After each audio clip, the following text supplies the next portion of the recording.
करके पढ़ना है, क्योंकि आप देखे होंगे कि कुछ भी पूछ लिया होगा। तो इसका साथ अब देख रहे हैं कि अरस्तु नगर राज्य में है, और नगर राज्य में जो होगा उसी को तो राज्य कहता है, नगर राज्य को ही राज्य कहता है। तो नगर राज्य में क्या था, तो परिवार था। तो इसका मतलब ये हुआ कि जो अरस्तु है, ये अरस्तु जो है यूनानी दार्शनिक है।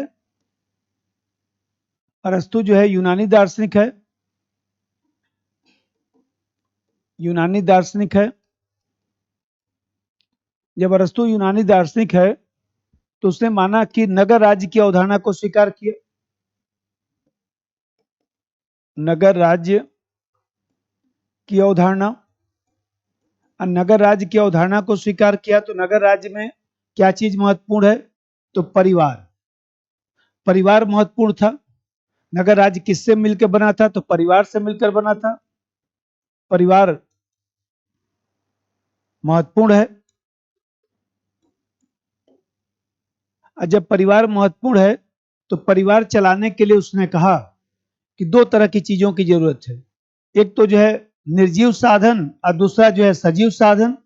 परिवार चलाने के लिए उसने कहा कि एक तो निर्जीव साधन चाहिए और दूसरा जो है सजीव साधन चाहिए। तो निर्जीव साधन का मतलब हुआ कि जैसे मकान है, संपत्ति है, तो ये सब निर्जीव साधन है। मकान है, मान लीजिए अनाज है, ये सब निर्जीव साधन है। और सजीव साधन के बारे में इसने कहा कि सजीव साधन जो है दास है। सजीव साधन जो है दास है। तीसरे का कि जो दास है तो कहीं स्लेव, तो जो दास है तो उसमें कहा कि कुछ प्राकृतिक दास होते हैं, कुछ कानूनी दास होते हैं। तो इसने दास को दो भागों में बांटा, प्राकृतिक दास और कानूनी दास। प्राकृतिक दास और कानूनी दास। तो प्राकृतिक दास का मतलब इसने बताया कि जो स्वाभाविक रूप से बुद्धि शून्य है, जो स्वभाव से ही कम बुद्धि रखता है, उसका शारीरिक विकास तो हो गया लेकिन उसका मानसिक विकास ठीक ढंग से नहीं हुआ है। तो यह जो है प्राकृतिक दास का मतलब कि प्रकृति द्वारा जो आपको दास बना दिया गया कि भाई शारीरिक विकास हो गया लेकिन उतनी बुद्धि भगवान ने नहीं दिया, आपका उतना मानसिक विकास नहीं हुआ। तो यहां पर देख रहे हैं कि स्वाभाविक रूप से बुद्धि कम रखता है। स्वाभाविक रूप से बुद्धि कम है, बुद्धि कम है। तो जो स्वाभाविक रूप से बुद्धि कम है, इस चीज को उसने स्वीकार कर लिया और कहा कि इसमें लेकिन शर्तों का उल्लेख भी किया। इसमें कुछ शर्त भी उसने बताया, इसमें उसने कुछ शर्त भी बताया। और एक तो कानूनी दास है। तो कानूनी दास का मतलब यह है युद्ध में पराजित व्यक्ति। कानूनी दास का मतलब कि युद्ध में पराजित व्यक्ति। कानूनी दास का मतलब कि युद्ध में पराजित व्यक्ति। युद्ध में पराजित व्यक्ति। पहले युद्ध नहीं होता था तो राजा विजयी कर लेता था, कोई हरा देता था तो सबको दास बना लेता था।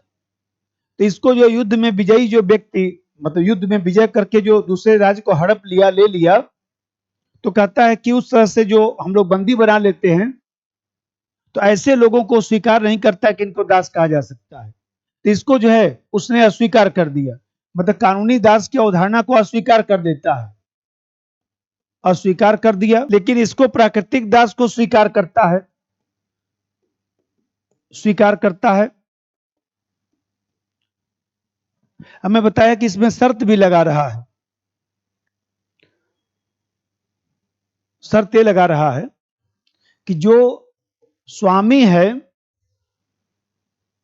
वो स्वामी जो है दास के साथ अच्छा व्यवहार करे।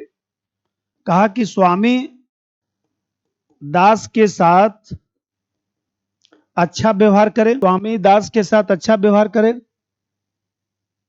बौद्धिक विकास होने पर मुक्त कर दिया जाए। बौद्धिक विकास होने पर मुक्त किया जाए। और कहा कि दास प्रथा वंशानुगत नहीं है, कोई जरूरी नहीं कि पिता दास है तो पुत्र भी दास होगा। पुत्र यदि बुद्धि रखता है तो उसको दास नहीं बनाया जाएगा। इसका मतलब कि वंशानुगत नहीं है। वंशानुगत नहीं है, वंशानुगत नहीं है। ऐसे कहा कि यूनानी लोगों को भी दास नहीं बनाया जा सकता, यूनानी लोगों को भी दास नहीं बनाया जा सकता, यूनानी लोगों को भी दास नहीं बनाया जा सकता। ये जो मैं बताया कि युद्ध में जो पराजित व्यक्ति है, इसको अस्वीकार कर दिया। क्यों अस्वीकार कर दिया? क्योंकि इनके पास तो बुद्धि है ही है, ये तो युद्ध में पराजित हो गए, तो इसका मतलब ये थोड़ा ना कि वो दास हो गए, बुद्धि तो उनके पास है ही है। तरसू ये कहना चाहता कि कोई भी व्यक्ति जो है, जो स्वभाव से अपना नहीं है, मनुष्य होते हुए भी दूसरे की संपत्ति के रूप में है, केवल दूसरे के दिमाग से काम करता है, उसकी मानसिक क्षमता बहुत कम है। मैं बताया कि अरस्तु ये मानता है कि कोई भी व्यक्ति जो स्वभाव से अपना नहीं है, जो मनुष्य होते हुए भी दूसरे की संपत्ति के रूप में है, दूसरे के बुद्धि से चलता है, केवल कार्य करने का साधन है, ऐसे लोगों को अरस्तु जो है दास कहता है। कि ऐसे लोग क्या हैं? तो दास है। क्लियर हुआ? अब भूमिका लिखिए। अरस्तु ने नगर राज्य के संदर्भ में, अरस्तु ने नगर राज्य के संदर्भ में दासता का सिद्धांत दिया। नगर राज्य के संदर्भ में दासता का सिद्धांत दिया, दासता का सिद्धांत दिया। उसके अनुसार नगर राज्य, उसके अनुसार नगर राज्य परिवार से मिलकर बना है, नगर राज्य परिवार से मिलकर बना है। और परिवार चलाने के लिए, परिवार चलाने के लिए निर्जीव तथा सजीव साधनों की आवश्यकता होती है, निर्जीव तथा सजीव साधनों की आवश्यकता होती है, साधनों की आवश्यकता होती है। अरस्तु ने सजीव साधन के रूप में दास को स्वीकार किया, सजीव साधन के रूप में दास को स्वीकार किया। निर्जीव और सजीव साधनों की आवश्यकता बताया। अरस्तु ने सजीव साधन के रूप में दास को स्वीकार किया और ऐसे व्यक्तियों को दास कहा, ऐसे व्यक्तियों को दास कहा जो मानसिक रूप से कमजोर हैं, जो मानसिक रूप से कमजोर हैं, जो मानसिक रूप से कमजोर हैं, जो मानसिक रूप से कमजोर हैं, केवल दूसरे के आदेश का पालन करते हैं, केवल दूसरे के आदेश का पालन करते हैं, केवल दूसरे के आदेश का पालन करते हैं, कार्य करने के साधन हैं। लेकिन अरस्तु ने कानूनी दास ब्रैकेट में युद्ध में पराजित व्यक्ति साधन है, लेकिन अरस्तु ने कानूनी दास ब्रैकेट में युद्ध में पराजित व्यक्ति, युद्ध में पराजित व्यक्ति को दास के रूप में स्वीकार नहीं किया। अलावा देखिए, अब तर्क देता है अरस्तु, अरस्तु तर्क देता है। एमसीडी वाले लोग बेचारे घूमते रहते हैं, नोटिस वोटिस देते रहते हैं। इन लोगों को भी बताता हूं ना, अभी एक केस बना रहा हूं, इन लोगों को सुप्रीम कोर्ट में फाइल करूंगा, सब लोगों को बुलाऊंगा, आ जाओ। शैलेंद्र सिंह मित्र हमारे हैं, अभी केस बनवा रहा हूं। इन सब लोगों को इसलिए नोटिस सब ले लेता हूं कि नोटिस सब देते जाइए। अब देखिए सुप्रीम कोर्ट नीट वाला परीक्षा में देखिए, अभी सुप्रीम कोर्ट रिटायर्ड होगा तो कम से कम हजारों लोगों की नौकरी जाएगी।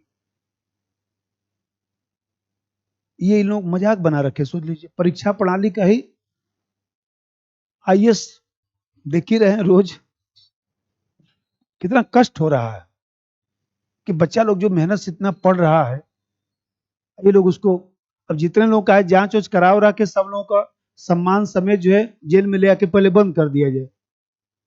होना तो यही चाहिए, सम्मान सहित उन लोगों को ले जाकर जेल में सीधा बंद कर दिया जाए 10 साल के लिए। होना यही है। अब वही कि सरकार थोड़ी ढुलमुल है ना, हर चीज में राजनीति नहीं होनी चाहिए। अजीब है कि अमेरिका में क्यों नहीं हो जाता है, जर्मनी क्यों नहीं हो जाता है, अब विकसित देश बनने जा रहे हैं, यही विकसित देश बनने का निशानी है। विकसित देश बनने का यही सब निशानी है। अमेरिका में क्यों नहीं पेपर आउट हो जाता है? कोई सुना है पेपर आउट होना? कुछ नहीं, इतना उसका परफेक्ट सिस्टम है। खैर, उन लोगों का अलग सिस्टम है। अब पहला तर्क देखिए, अरस्तु कहता है कि प्रकृति में असमानता है, प्रकृति की स्वाभाविक प्रवृत्ति है। कुछ लोग ज्यादा विवेकशील होते हैं, जो तर्क है अरस्तु का। अरस्तु कहता है कि जो प्रकृति है, प्रकृति में असमानता है। पहले समझिए, लिखवाता हूं। असमानता, प्रकृति में असमानता है, इसका मतलब कि प्रकृति में जो है कुछ लोग ज्यादा विवेकशील हैं, कुछ लोग कम बुद्धि रखते हैं। ज्यादा विवेकशील हैं, कुछ लोग जो है कम बुद्धि रखते हैं, कम बुद्धि रखते हैं। तो जो ज्यादा विवेकशील हैं, मतलब मानसिक क्षमता जिनकी ज्यादा है, तो मानसिक क्षमता ज्यादा है, मानसिक क्षमता ज्यादा है। और यहां पर जो है शारीरिक क्षमता ज्यादा है, शारीरिक क्षमता ज्यादा। तो मानसिक क्षमता जो ज्यादा है, इन लोगों को कहा कि ये लोग स्वामी बन गए, और जिन लोगों की शारीरिक क्षमता ज्यादा है, बुद्धि कम है, तो ये लोग दास बन गए। तो उसने कहा कि स्वामी और दास का जो अवधारणा है, यह विभेद जो है प्राकृतिक है। यह विभेद जो है वह प्रकृति का है, प्राकृतिक है, स्वाभाविक है। ऐसे बना लीजिए, इसी को अपनी भाषा में लिख दीजिएगा। दूसरा बात समझिए, बना लिए, बनाइए, नहीं तो फोटो खींच लीजिएगा, बना लीजिएगा घर पे, उसमें क्या। दूसरा बात समझिए, जैसे आप देखते हैं, उसने कहा कि समाज की आवश्यकता है, दास प्रथा जो है समाज की आवश्यकता है। समाज की आवश्यकता का मतलब कि भाई ऐसे समझिए कि दास जो है स्वामी के साथ रहकर अच्छे गुणों का विकास कर सकता है। दास स्वामी के साथ रहकर अच्छे गुणों का विकास कर सकता है, अच्छे गुणों का विकास कर सकता है। और भविष्य में स्वामी बनने का मार्ग भी प्रशस्त होगा। भाई बुद्धि आ जाएगी तो स्वामी बन जाएगा। भविष्य में स्वामी बनने का मार्ग प्रशस्त होगा, स्वामी बनने का मार्ग प्रशस्त होगा, क्योंकि स्वामी के संरक्षण में रहकर गुणों का विकास कर लेगा। और दूसरी तरफ स्वामी के लिए भी जरूरी है कि स्वामी को भौतिक आवश्यकता की पूर्ति होगी। स्वामी को भौतिक आवश्यकता की पूर्ति होगी, और स्वामी को भौतिक आवश्यकता की पूर्ति होगी। मान लीजिए ठीक है, भोजन जब मिल जाएगा, सब व्यवस्था बन जाएगा, कुछ उसको अवकाश प्राप्त होगा, तभी तो कुछ जो है विचार विचार करेगा, कुछ बौद्धिक और सांस्कृतिक चिंतन करेगा। अवकाश प्राप्त होगा जिससे बौद्धिक, सांस्कृतिक चिंतन करेगा। जब सुबह से उठकर मान लीजिए खाना बनाना, कपड़ा धुलना, झाड़ू पोछा करना सब करता ही रह जाएगा, फिर पढ़ेगा कब? मान लीजिए सुबह से लेकर शाम तक, अरस्तु कह रहा है कि सुबह से लेकर शाम तक जो है लगा ही रह जाएगा, फिर पढ़ेगा कब? इस तरह से देखा जाए तो उसने कहा कि दास और स्वामी दोनों के हित में है, दास तथा स्वामी दोनों के हित में है, दास तथा स्वामी दोनों के हित में है। तीसरा बात देखिए, उसने कहा कि नगर राज्य की जो अर्थव्यवस्था है उसके लिए भी जरूरी है। क्योंकि भाई नगर राज्य की अर्थव्यवस्था क्या था? श्रम पर आधारित अर्थव्यवस्था था। जब श्रम पर आधारित अर्थव्यवस्था था तो दास को साधन बनाकर जो है उत्पादन कार्य होता था, जिससे लोगों की भौतिक आवश्यकता की पूर्ति हो सकती थी। ये बताइए, सब लोग मान लीजिए आईएएस की नौकरी करेंगे तो कौन उत्पादन करेगा? भोजन क्या किया जाएगा? पैसा नहीं खाएंगे। तो मान लीजिए पैसा नहीं खाएंगे तो ऐसे दशा में जो है कहीं ना कहीं उत्पादन करना भी तो जरूरी है, खेती का काम भी तो जरूरी है। नंबर 3, नगर राज्य की अर्थव्यवस्था कृषि प्रधान थी। नगर राज्य की अर्थव्यवस्था कृषि प्रधान थी। नगर राज्य की अर्थव्यवस्था कृषि प्रधान थी। श्रम पर आधारित अर्थव्यवस्था थी। श्रम पर आधारित अर्थव्यवस्था थी। श्रम पर आधारित अर्थव्यवस्था थी। अतः दास को माध्यम बनाकर देश में उत्पादन कार्य ज्यादा होगा। उत्पादन कार्य ज्यादा होगा। माध्यम बनाकर उत्पादन कार्य ज्यादा होगा, जिससे सभी व्यक्तियों की भौतिक आवश्यकता की पूर्ति होगी। सभी व्यक्तियों की भौतिक आवश्यकता की पूर्ति होगी। चौथा बात समझिए भाई, अरस्तु ये कह रहा है कि नगर राज्य में जो है, अभी मैं पढ़ाऊंगा नागरिक। नागरिक का मतलब कि वर्तमान नागरिकता की व्यवस्था नहीं। अरस्तु के दर्शन में नागरिक वह है जो राजकीय कार्य में भाग लेता है। नागरिक वह है जो नागरिक वह है जो राजकीय कार्य में भाग लेता है। तो ऐसे दिशा में नागरिक जो है मानसिक कार्यों को स्थापित करके राजकीय सेवाओं में सक्रिय भूमिका निभाना उसका कार्य है। तभी तो राजनीतिक विकास होगा, तभी तो कुछ राजनीतिक संस्कृति बनेगी। अब फिर मैं अभी बताया कि मान लीजिए कुछ राजनीतिक विकास होगा तभी प्रगति हो पाएगा, कुछ सोच विचार करेगा, अनुसंधान खोज करेगा।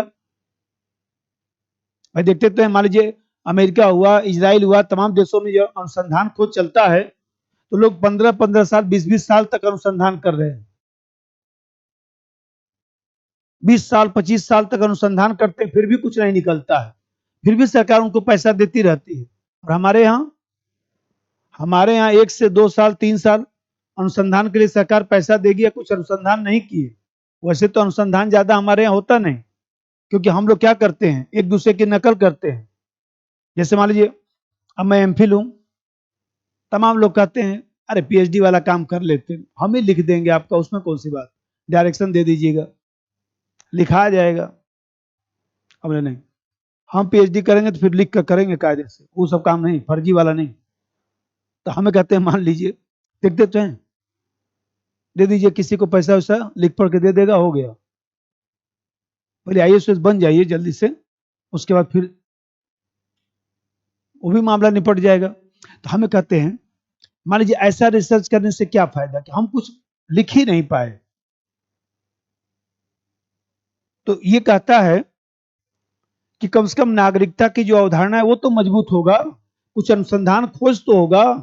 नंबर 4, व्यवहारिक धरातल पर भी अरस्तु इसका समर्थन करता है। व्यवहारिक धरातल पर भी अरस्तु इसका समर्थन करता है। व्यवहारिक धरातल पर भी अरस्तु इसका समर्थन करता है।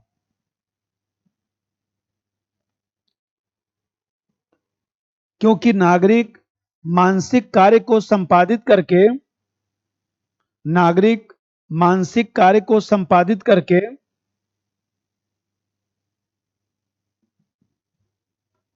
राजकीय सेवाओं में सक्रिय भूमिका निभाएगा। राजकीय सेवाओं में सक्रिय भूमिका निभाएगा,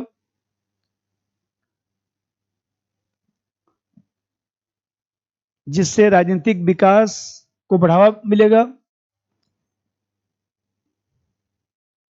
जिससे राजनीतिक विकास को बढ़ावा मिलेगा। अभी बताइए, अभी मैं बताया कि सब लोग आईएएस की ही नौकरी करेंगे तो फिर काम कैसे होगा? तो समाज में संतुलित विकास के लिए भी तो जरूरी है कि सब तरीके का काम होना चाहिए। एक पॉइंट और लिख दीजिए। अरस्तु के अनुसार समाज के संतुलित विकास के लिए भी दास प्रथा को स्वीकार किया। समाज के संतुलित विकास के लिए भी दास प्रथा को स्वीकार किया, अर्थात इस व्यवस्था के द्वारा समाज के सभी अंगों का विकास होगा, समाज के सभी अंगों का विकास होगा, जिससे एकता आबलिक अखंडता बनी रह सकती है, एकता आबलिक अखंडता बनी रह सकती है और नगर राज्य का अस्तित्व बना रह सकता है, और नगर राज्य का अस्तित्व बना रह सकता है। अब समस्या चलिए, पहली समस्या देखिए। आप देख रहे हैं कि दास प्रथा में अरस्तु ने जो है वह देखा जाए तो जो दास प्रथा है, ये जो दास प्रथा है उसमें अरस्तु ने खुद ही मान लिया कि ये लोग जो है स्वाभाविक रूप से बुद्धि कम है, ये लोग शारीरिक रूप से मजबूत हैं। भाई जैसे मान लीजिए जो दास है, दास और स्वामी बांटा कि स्वामी है और ये दास है, तो स्वामी का मतलब कि इसके पास मानसिक क्षमता ज्यादा है, मानसिक क्षमता ज्यादा, और इनके पास शारीरिक क्षमता ज्यादा, शारीरिक क्षमता ज्यादा, ये तो कह रहा है। देवता इस सबसे बड़ी आलोचना तो यही है कि समाज को दो वर्गों में बांटना मानसिक और शारीरिक रूप से तर्कसंगत भी नहीं है, और कहीं न कहीं बताइए असमानता को बढ़ावा देता है। और अभी मैं पढ़ाऊंगा कि अरस्तु खुद कहता है कि असमानता क्रांति की जननी है, तो उसके सिद्धांत से ही कंट्राडिक्शन है। जब खुद ही अरस्तु कह रहा है कि असमानता क्रांति को बढ़ावा देगा, इसने तो स्वामी और दास प्रथा जो स्वीकार किया उससे तो असमानता की ही बात किया। नंबर एक, मानसिक और शारीरिक रूप से, मानसिक और शारीरिक रूप से दो वर्गों में बांटना, मानसिक और शारीरिक रूप से दो वर्गों में बांटना निराधार है, निराधार है। समाज में अशांति को बढ़ावा देगा, समाज में अशांति को बढ़ावा देगा। जैसा कि अरस्तु स्वयं मानता है कि असमानता क्रांति का मूल कारण है, जैसा कि अरस्तु स्वयं मानता है कि असमानता क्रांति का मूल कारण है, क्रांति का मूल कारण है। दूसरा बात समझिए, भाई जो दासता का सिद्धांत है वो लोकतांत्रिक जो व्यवस्था उससे मेल नहीं खाता है। दास प्रथा जो है मानव शोषण को बढ़ावा देता है, मानव का शोषण कर रहा है, तो यह मानव अधिकार का भी उल्लंघन है। नंबर दो, वर्तमान लोकतांत्रिक व्यवस्था से मेल नहीं खाता, वर्तमान लोकतांत्रिक व्यवस्था से मेल नहीं खाता, क्योंकि दास प्रथा मानव शोषण को बढ़ावा देता है, दास प्रथा मानव शोषण को बढ़ावा देता है,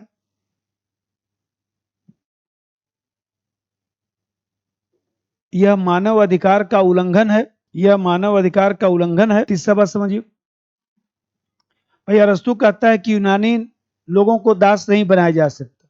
इसका मतलब कि पहले ही मान लिया कि जो यूनानी लोग हैं वो लोग श्रेष्ठ हैं, तो यह बात तो जातीय अहंकार को दिखाता है ना।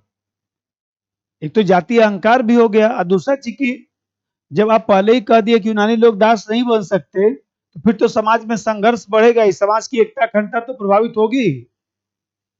जब मान लीजिए हम लोग हिंदू मुस्लिम करेंगे तो दिक्कत आएगा ही। नंबर तीन, अरस्तु का मानना है कि यूनानी नागरिक दास नहीं बनाए जा सकते, यूनानी नागरिक दास नहीं बनाए जा सकते, दास नहीं बनाए जा सकते, क्योंकि अन्य लोगों से श्रेष्ठ हैं, क्योंकि अन्य लोगों से श्रेष्ठ हैं। यह पहलू जातीय अहंकार को बढ़ावा देता है, जो समाज की एकता अखंडता को भी प्रभावित करेगा। यह पहलू जातीय अहंकार को बढ़ावा देता है, जो समाज की एकता अखंडता को भी प्रभावित करेगा। देखिए, व्यवहार में भी तर्कसंगत नहीं है।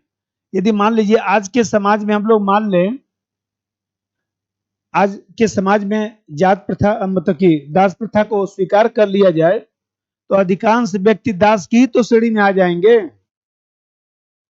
और कुछ लोग ही स्वामी की श्रेणी में आएंगे, और संख्यक लोग ही स्वामी की श्रेणी में आएंगे, अधिकांश लोग दासी बन जाएंगे। तो बताइए, ऐसे समाज में तो वर्ग संघर्ष होगा ही। भाई पूरे भारत के लोग सड़क पर मान लीजिए निकल जाए, नहीं अब न्याय होकर रहेगा, क्या कर लेगी पुलिस, क्या कर लेगा थाना, क्या करेगी सेना, कितना गोली चलाएंगे। हम लोग मान लीजिए 1942 में भारत छोड़ो आंदोलन में खड़े हो गए सड़क पर, तो अंग्रेज क्या कर लिए, हाथ जोड़ के जाना ही पड़ा, करो या मरो। मान लीजिए गांधी जी ने नारा दे दिया करो या मरो, सब लोग सड़क पर उतर गए, अंग्रेज हाथ जोड़ के चले गए ना, नहीं हो गया, चल रहे हैं। तो बताइए, अब ये परिस्थिति उत्पन्न होगी तो बहुसंख्यक लोग दास बन जाएंगे, अल्पसंख्यक लोग स्वामी बन जाएंगे, और ऐसा समाज तो स्थायी नहीं हो सकता है। नंबर 4, अरस्तु का यह सिद्धांत सामाजिक अन्याय, अरस्तु का यह सिद्धांत सामाजिक अन्याय तथा सामाजिक विषमता के लिए उत्तरदायी है। सामाजिक अन्याय तथा सामाजिक विषमता के लिए उत्तरदायी है, क्योंकि इसे मानने पर अधिकांश व्यक्ति दास बन जाएंगे, इसे मानने पर अधिकांश व्यक्ति दास बन जाएंगे,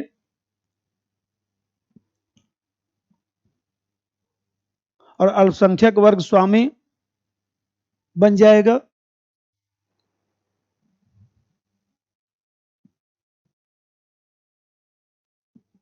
जो वर्ग संघर्ष को बढ़ावा देगा।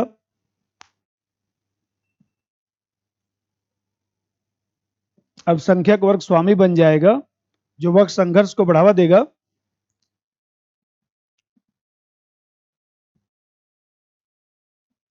अब मूल्यांकन लिखिए। अरस्तु का यह सिद्धांत अवैज्ञानिक, अरस्तु का यह सिद्धांत अवैज्ञानिक, असंगत तथा मानवता विरोधी है। अवैज्ञानिक, असंगत तथा मानवता विरोधी है, तथा मानवता विरोधी है, लोकतांत्रिक मूल्यों से मेल नहीं खाता है, लोकतांत्रिक मूल्यों से मेल नहीं खाता है,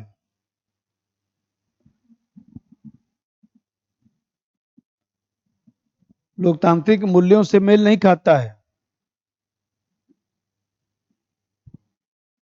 अतः यह सिद्धांत न तो कोई मार्गदर्शन देता है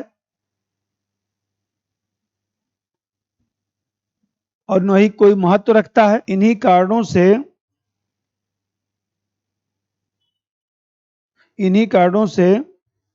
अरस्तु ने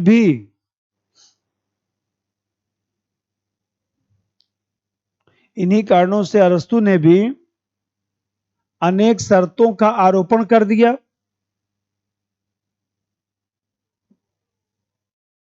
अरस्तु ने भी अनेक शर्तों का आरोपण कर दिया। ये जो शर्त जो बताया हूं अभी कि स्वामी दास के साथ अच्छा व्यवहार करे, बौद्धिक विकास होने पर मुक्त किया जाए, वंशानुगत नहीं है, यूनानी लोगों को दास नहीं बना सकते, तो ये सब जो शर्त उसने लगाया, इसलिए तो लगा दिया क्योंकि उसको पता था कि हमारी आलोचना हो गई।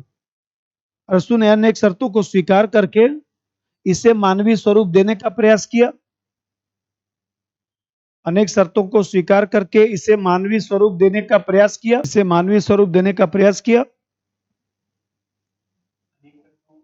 स्वीकार करके इसे मानवीय स्वरूप देने का प्रयास किया।